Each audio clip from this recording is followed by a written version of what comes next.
আজকে আমি আবারও চলে আসলাম নতুন নতুন এপিসোডে। আজকে আমরা শিখে নেব ফ্যামিলি মেম্বারদের কি বলে জাপানি ভাষায়, সেটা আমরা শিখে নেব। তাই সবাইকে শুভ সকালে শুভেচ্ছা জানিয়ে আজকে শুরু করতে যাচ্ছি আজকের আলোচনা। সবাইকে আবারও শুভ সকাল, অভিনন্দন। লেটস স্টার্ট নাও, সোরাজা হাজিমে মাসো। প্রথমে আমরা ফ্যামিলি মেম্বার যে কথাটা লিখছি উপরে, ফ্যামিলি মেম্বারটা লেখা হয়েছে, ইংরেজিতে লেখা আছে ফ্যামিলি মেম্বার। জাপানি ভাষায় ফ্যামিলি মেম্বারদের কি বলে এখানে লেখা আছে, আপনার পুরো কাঞ্জিতে লেখা আছে খাজুকু। উচ্চারণটা আমি লিখে দিয়েছি বাংলাতে, খাজুকুনো ইচি ইন হচ্ছে ফ্যামিলি মেম্বার বা ফ্যামিলি সদস্য। আর ফ্যামিলি সদস্যদের আমাদের আছে বাবা মা, ভাই বোন, নানা নানি, দাদা দিদি, সবাই এখানে আছে। তাহলে আমরা অল্প কিছু ওয়ার্ড আজকে শিখে নেব। সবাই আমার সাথে থাকবেন, দয়া করে ভিডিওটি দেখবেন এবং আমার চ্যানেলটি সাবস্ক্রাইব করবেন এবং লাইক কমেন্ট শেয়ার করে দিবেন। তাহলে শুরু করা যাক, ধৈর্যের সাথে ভিডিওটি দেখবেন। প্রথম হচ্ছে আনে। আনে হচ্ছে আনি। আনি যে কথাটার অর্থ হচ্ছে, আনি হচ্ছে বড় ভাই।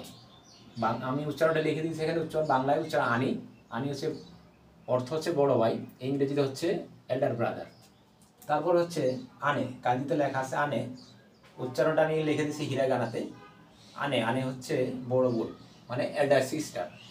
তারপর হচ্ছে আপনার ইমোতো। ইমোতো আমরা যে আমাদের ছোটো বোন আছে, আমাদের ছোটো বোনরে আমরা বলি ইমোতো।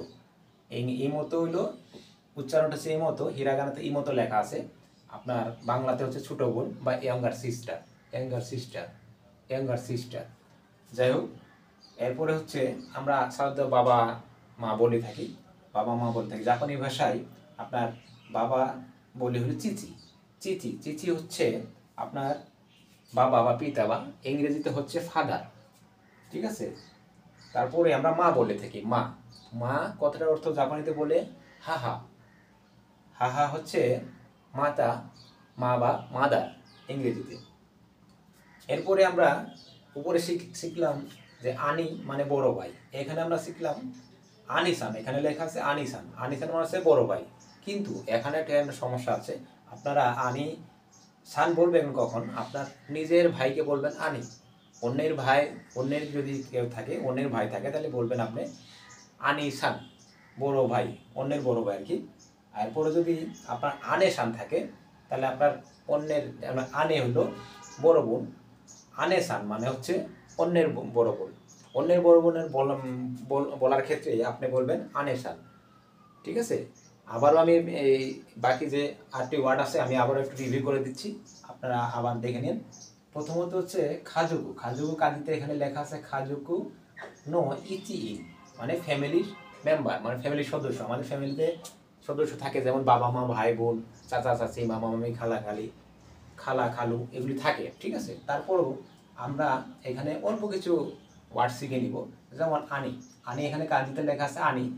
আপনার জাপানি ভাষায় কাঞ্জি, হিরাগানা, কাতাকানা 3টি ওয়ার্ডে আপনার 3টি লেখায় আপনার প্রয়োজন আছে।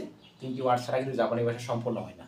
যার কারণে এখানে 3টি ওয়ার্ডে দিয়ে দিয়েছি, 3টি অক্ষরে আমি দিয়ে লেখা হয়েছে, আমার এখানে লেখা হয়েছে বোর্ডের মধ্যে। প্রথমে তো লেখা আছে আনি, এই আনি হিরাগানাতে আমি লেখা আছে আনি, উচ্চারণ করে লেখা আছে। তারপরে উচ্চারণ লেখা আছে বাংলাতে আনি। আনি অর্থ হচ্ছে বড় ভাই, আর ইংরেজিতে লেখা হচ্ছে এল্ডার ব্রাদার, যেটা ভোকাবুলারি ওয়ার্ড হচ্ছে এল্ডার ব্রাদার। আর আনে হচ্ছে আনে। আনে লেখা আছে আপনার এখানে আনে, কাঞ্জিতে লেখা আছে আনে, হিরাগানাতে লেখা আছে কানে, আনে। হিরাগানাতে লেখা আছে আনে, আপনার উচ্চারণ লেখা আছে এখানে আনে। আনে লেখা আছে আনে, বাংলাতে আমি উচ্চারণ লিখে দিয়েছি আনে। আনে হচ্ছে বড় বোন, মানে ইংরেজি ভোকাবুলারি ওয়ার্ড হচ্ছে এল্ডার ব্রাদার আপনার। তারপরে হচ্ছে অতত।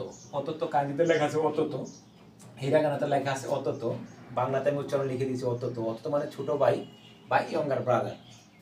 ইমোতো। ইমোতো হচ্ছে, ইমোতো কাঞ্জিতে লেখা আছে, তারপরে আমি হিরাগানাতে লিখে দিয়েছি, উচ্চারণ লেখা আছে ইমোতো, ছোট বোন। বাংলার অর্থ হচ্ছে ছোট বোন বা ইয়াঙ্গার সিস্টার। চিচি। চিচি হচ্ছে বাবা বা পিতা, ইংরেজিতে হচ্ছে ফাদার। হা হচ্ছে মা, ইংরেজিতে, বাংলা হচ্ছে মাতা বা মা, ইংরেজিতে মাদার। কাঞ্জিতে হচ্ছে আনিসান, হিরাগানাতে আবার এখানে উচ্চারণ আমি লিখে দিয়েছি আনিসান। আনিসান হচ্ছে বড় ভাই। বড় ভাই আমরা আগে পড়লাম আনি মানে বড় ভাই, এখন হচ্ছে আনি বড় ভাই বলতে অন্যের বড় ভাইকে বোঝানো হয় এখানে। আনেসান মানে বড় বোন, অন্যের বড় বোনকে এখানে বোঝানো হয়। আমাদের এই এপিসোডটা আমি পুরোটা বিস্তারিত আলোচনা করলাম। আপনাদের যদি কোনো সমস্যা থাকে তাহলে আমার কমেন্ট বক্সে কমেন্ট করবেন, এবং কোনো যদি মতামত থাকে তাহলে আপনারা সেই মতামত সেখানে দিতে পারেন। আজকের এপিসোড এই পর্যন্তই। সবাইকে আসসালামু আলাইকুম। সবাই ভালো থাকবেন। জাপানি ভাষা শেখার জন্য আমার চ্যানেলে সাবস্ক্রাইব করবেন। আমরা এখানে প্রতিদিনই ছোটো ছোটো বিষয়গুলি নিয়ে আলোচনা করব, এবং কিছু ছোটো ছোটো ওয়ার্ড আমরা শিখে নেব যা আমাদের প্রতিদিন মাইনেছি, প্রতিদিন ইউজ করা লাগে, প্রতিদিন আমরা ব্যবহার করি। যাই হোক, সবাইকে ইসলাম। সবাই ভালো থাকবেন, সুস্থ থাকবেন। এখানে আজকে আমার এপিসোড শেষ করলাম। সবাই ভালো থাকবেন। সায়নরা।